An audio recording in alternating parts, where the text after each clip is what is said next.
Pesquisa e inovação. Conheça a nova tecnologia da enxertia em araucária, com foco na produção de pinhão. São os cuidados com essa importante espécie florestal nativa do Brasil.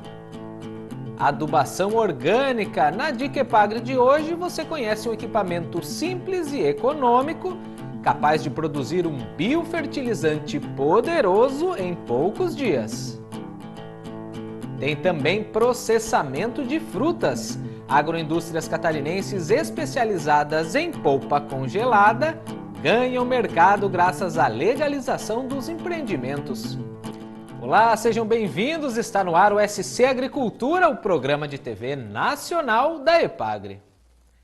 A produção de polpa de fruta congelada se expandiu nos últimos anos em todo o Brasil.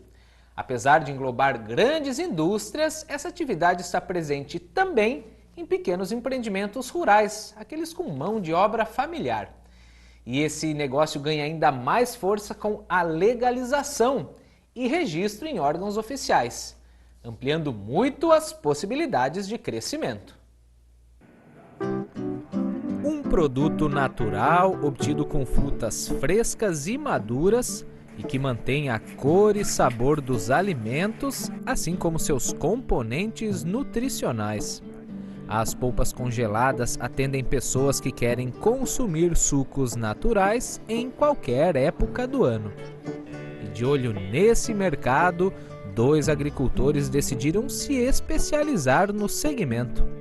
Eles administram 2 agroindústrias localizadas em Tijucas, região da Grande Florianópolis. Tijucas hoje está estrategicamente colocada. Eu não falo que é só para polpa, serve para todos os produtos agrícolas que a gente tem aqui, que está muito bem colocado, principalmente por estar no meio entre a Grande Florianópolis e Balneário Camboriú. E isso a gente, no verão mesmo, o reflexo é muito grande em cima disso, principalmente a polpa, que é um produto congelado, tem um consumo muito grande no verão, nosso litoral é bem extenso, então atende desde Balneário até a Grande Florianópolis, como Bombinhas, Itapema, Porto Belo, todo São José, Palhoça. O diferencial desses 2 empreendimentos foi a conquista da certificação federal para produção e comercialização. O tão sonhado registro no MAPA, Ministério da Agricultura, Pecuária e Abastecimento. O órgão exige uma série de medidas em relação à estrutura física com áreas adequadas e também sobre cuidados na manipulação dos alimentos. O produtor Samuel trabalha há 7 anos com o processamento de frutas.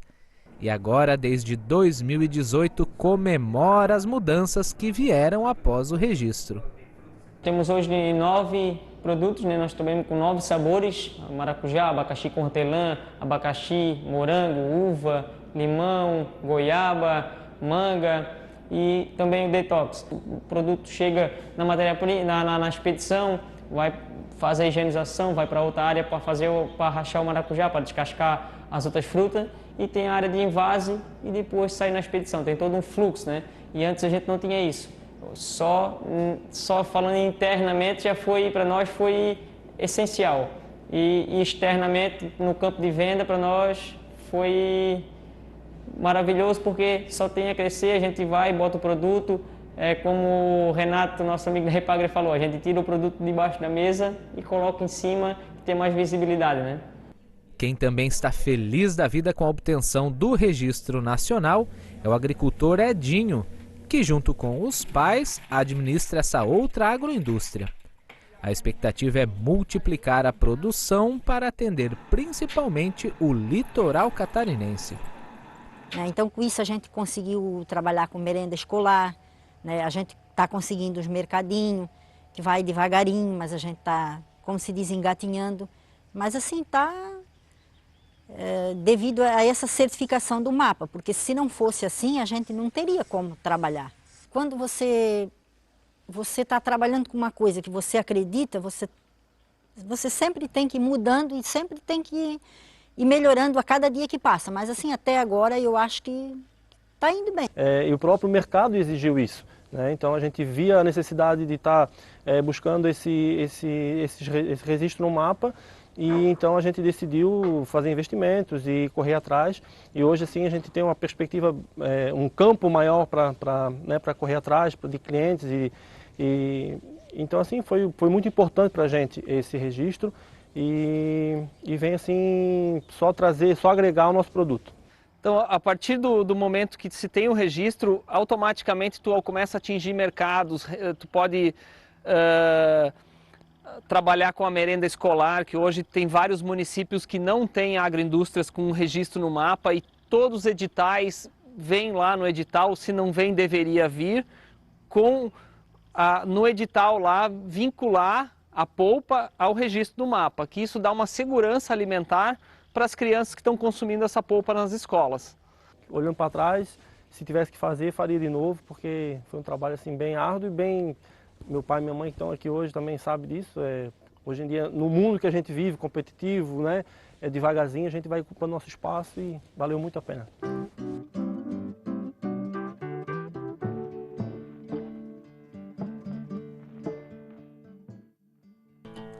No próximo bloco, pesquisa com araucárias.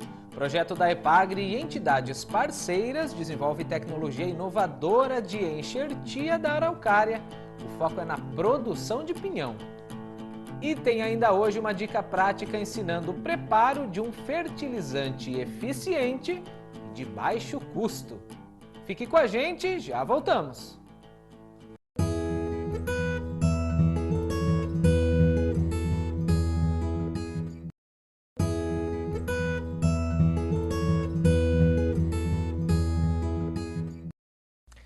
A araucária, também conhecida como pinheiro brasileiro, é uma espécie florestal nativa do Brasil.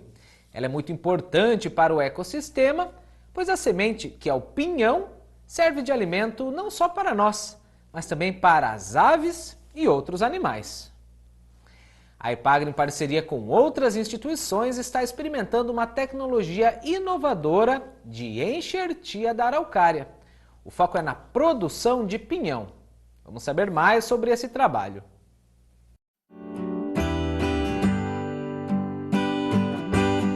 Nós estamos em uma das maiores áreas de pesquisa com a araucária do sul do Brasil.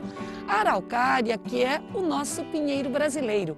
Aqui, os pesquisadores da EPAGRE e Embrapa estão realizando vários estudos, como, por exemplo, a enxertia dessa planta, tão importante no desenvolvimento social, cultural e econômico do sul do país. Sobre esse experimento, eu vou conversar com o pesquisador Gilson Galotti, que trabalha aqui na Estação Experimental de Canoinhas. Gilson, qual é a área dessa pesquisa? Nesta área com araucária nós temos 45 mil metros quadrados no espaçamento 9 por 9 entre as plantas, que vai dar em torno de 566 plantas que serão enxertadas. E quando que iniciou esse trabalho? Faz 2 anos que nós plantamos esses porta-enxertos, com sementes oriundas da região. E então nós vamos enxertar esse material, esses porta-enxertos, com 61 materiais genéticos diferentes oriundos da Embrapa, florestas. Esses materiais foram coletados desde Minas, São Paulo, Paraná, Santa Catarina e Rio Grande do Sul, da araucária e do pinheiro brasileiro, e vai ter em torno de 6 materiais de um pinheiro australiano que também nós vamos implantar aqui para observação, validação, difusão no futuro. E por que, Gilson, que vocês iniciaram esse estudo abordando a enxertia? Qual a importância dessa ação? Na realidade, a enxertia é apenas para a gente conseguir introduzir os diferentes materiais genéticos, tá? Que o que interessa para nós é ver o material que vai se adaptar. Esses materiais genéticos nós temos desde pinheiro precoce, intermediário e tardio. São pinheiros selecionados que produzem bastante pinhas e pinhões graúdos, a maioria deles. Por isso que a gente quer ver, validar se todos se adaptam a essa região. E como é que está o desenvolvimento dessas plantas ainda pequenas? Está dentro do esperado, está bem na época de nós fazermos a enxertia, está num tamanho bom para nós fazermos enxertia. Esse solo é um solo bom, já que a araucária exige um terreno fértil, então o crescimento está dentro do esperado. É a primeira vez que vocês vão fazer a enxertia de araucária aqui na Estação Experimental? Sim, nós vamos fazer enxertia, é a primeira vez. Como eu falei, esse é um Nós temos um termo de cooperação e um plano de trabalho com a Embrapa Florestas. O pessoal vai trazer o material genético aqui, nós vamos enxertar junto, já que é um trabalho em parceria Embrapa, EPAGRE, EPAGRE, Embrapa.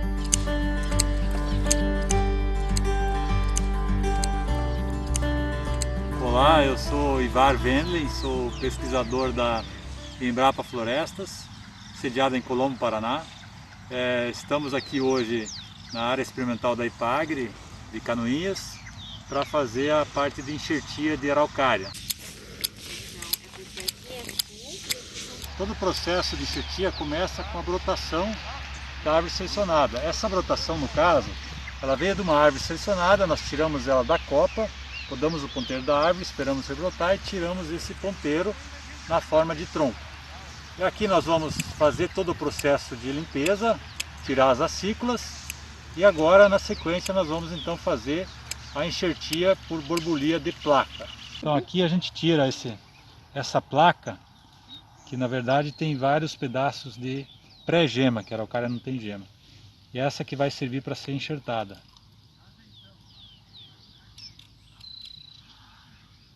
Então inicialmente foi removido as acículas, né, nessa parte da planta para favorecer o processo de enxertia. Depois foram feitas placas da planta, futura planta que vai se transformar dessa genética de uma determinada progênese. Aí a gente faz uma espécie de um gabarito, um corte na parte de cima e um corte na parte de baixo. Aí remove uma placa da casca do cavalo.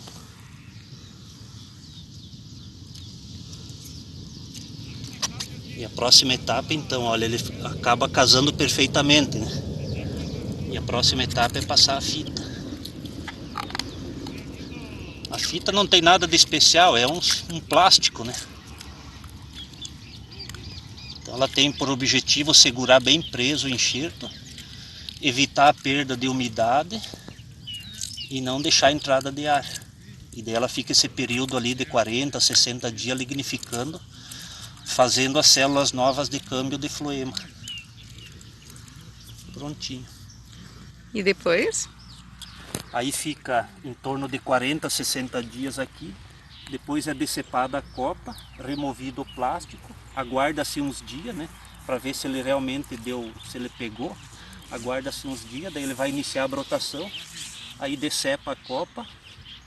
E depois tem que fazer a manutenção porque vai vir bastante broto do cavalo, né? Tem que deixar somente o broto do enxerto.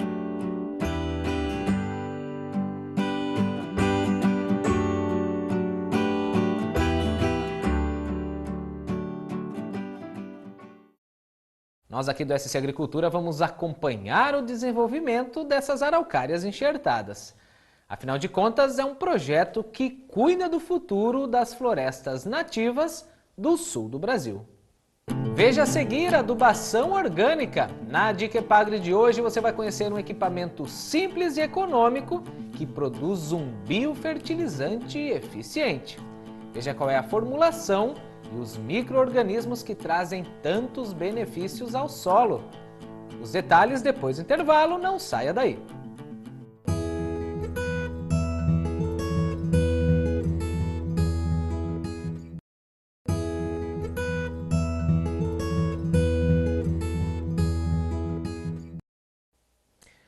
Os biofertilizantes são uma importante ferramenta no controle de pragas e doenças na produção de alimentos. Feitos com ingredientes fáceis de serem encontrados no comércio e até mesmo na propriedade, esses formulados são repletos de micro-organismos benéficos ao solo. Na Dica EPAGRE de hoje você conhece um equipamento bastante simples e econômico, em que o biofertilizante aeróbico fica pronto em poucos dias. Acompanhe!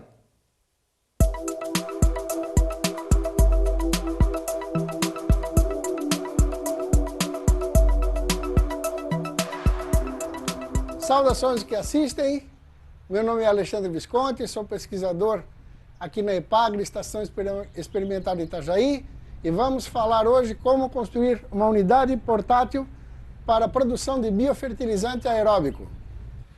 Os biofertilizantes, eles são oriundos de processos fermentativos.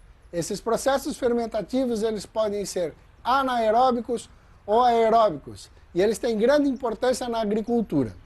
O biofertilizante anaeróbico, ele deve ser feito em condições sem oxigênio, e o biofertilizante aeróbico, nós precisamos injetar oxigênio. Outra diferença fundamental é que o biofertilizante anaeróbico, ele tem um processo de fermentação mais longo, 40, 50, 60, até 90 dias, enquanto o biofertilizante aeróbico, em 8 a 10 dias ele está pronto. As fermentações são muito importantes na agricultura e estão no nosso dia a dia. Nós temos que lembrar que um queijo, né, ele só acontece porque fermenta, um lactobacillus fermentou o leite. A fermentação da cerveja só acontece porque uma levedura fermentou. A mesma coisa acontece com o pão, né? Essa mesma levedura fermentou o pão para que acontecesse, né, o processo final. Aqui na Epagre Itajaí, nós preferimos adotar o biofertilizante aeróbico porque seu tempo de fermentação é muito menor em relação ao biofertilizante anaeróbico. Com 8 a 10 dias já temos o processo pronto. Os biofertilizantes são fermentados com alta carga microbiana, né, que auxiliam na promoção do crescimento da planta e também no controle de doenças de solo, né. Além do mais, complementam com micronutrientes e um pouco de macronutrientes. E se produzido na forma correta, pode ser adotado nos sistemas orgânicos de produção. Pensando, né, na viabilidade do produtor em fazer um biofertilizante aeróbico na propriedade, né, desenvolvemos esse modelo com uma bombona plástica, uma bomba de máquina de lavar roupa, onde faz a circulação do biofertilizante e uma torneira plástica que serve como venturi para a injeção do oxigênio.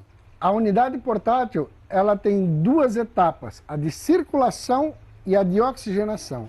A etapa de circulação consiste da bomba de máquina de lavar roupa que bombeia o biofertilizante por todo esse cano e faz com que vá novamente para o fundo e na sua saída ele movimenta a parte sólida do biofertilizante. A etapa de oxigenação é através dessa torneira plástica.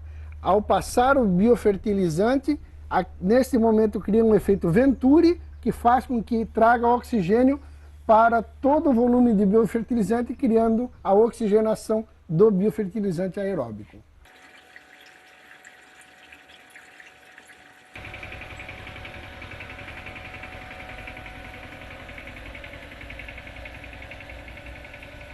A unidade de biofertilizantes já está com a sua capacidade de água colocada, que é 50%, né, do volume da bombona. E nesse momento, com a bomba ligada, nós temos a circulação da água, que não, né, onde movimenta o fundo. A partir de agora, nós vamos abrir a torneira, que vai criar o efeito venturi e começa a fazer a oxigenação da água. Dos componentes do biofertilizante que utilizamos aqui na estação de Itajaí, o farelo de arroz e o composto, nós aconselhamos que sejam peneirados. Os demais insumos podem ser adicionados diretamente na água. Para peneirar, aconselhamos que seja utilizada uma peneira com malha para areia de reboco, ficando uma granulometria adequada ao bombeamento do biofertilizante.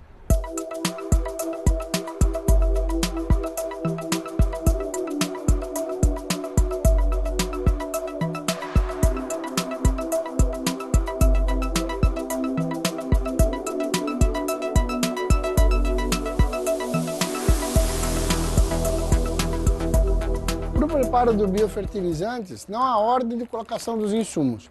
O que é necessário? Que a bomba esteja ligada e o sistema de oxigenação esteja aberto. E basta despejar os insumos na água.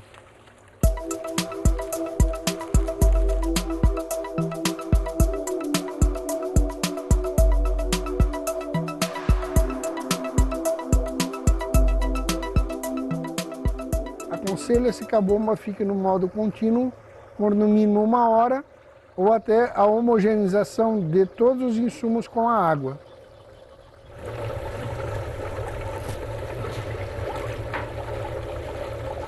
O processo de fermentação aeróbico, ele é um processo contínuo de oxigenação. Então ele vai ficar 24 horas ligado durante os 8 dias de fermentação.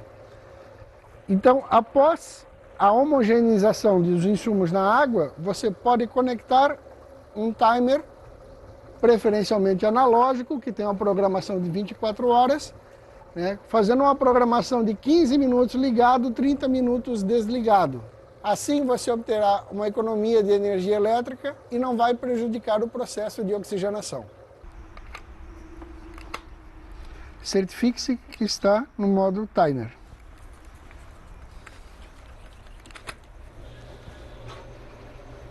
Ao final do processo de fermentação, aos 8, 10 dias, se ele for bem feito, você vai ter uma matriz líquida com uma alta carga microbiana de micro-organismos benéficos e também com micronutrientes. E você vai fazer essa descarga do material fechando o registro de circulação e abrindo o registro de descarga, que pode ser destinado, né, no tanque de irrigação ou em qualquer outro sistema que você vai aplicar. Para a adoção do biofertilizante em sistemas de gotejamento, é necessário fazer a filtração do mesmo. Então recomenda-se a utilização de um tecido de voal ou de volta ao mundo, também conhecido por volta ao mundo, né, que fará a filtração para ser utilizado em sistemas de gotejamento que não vai entupir o sistema. Para as diversas hortaliças, há uma recomendação de uso em função do tipo de cultura, do espaçamento e da quantidade de biofertilizante utilizada, que você pode ver na tabela. O investimento necessário para a construção da unidade portátil é em torno de R$ 450. As vantagens desta unidade é a facilidade no transporte e o custo da energia elétrica, né, que é muito baixo. Reforçamos que essa unidade, a sua capacidade de processamento de biofertilizante é 50%, né, da altura da bombona. Essa é a dica Epagri hoje. Se você tem interesse na construção da unidade portátil para fazer o biofertilizante, entre em contato com o extensionista da Epagri do seu município, que nós temos o material para o passo a passo.